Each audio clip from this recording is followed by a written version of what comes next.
it's really not too bad. And of course, generous amounts of bearing grease to pack the bearings before you install it. So I hope this helps. And again, please go ahead and replace all this stuff.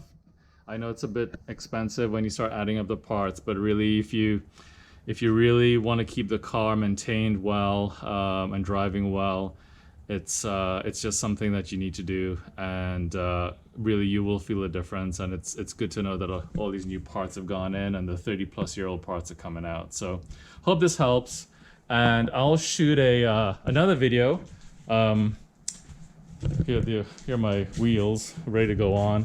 I'll shoot another video as I near the completion, but I'm getting close now. Really, the next step is to finish up that left side and then bleed the brakes and just kind of check everything, and then take the car out for a quick drive around the block and bed in the pads, and then keep enjoying and driving the car. So I hope this video is useful to you guys, and hope you subscribe and like, and happy to answer any questions, and happy to also listen to any recommendations you guys may have for other things you'd like me to feature coming up. So hope everybody's well. Take care. Bye.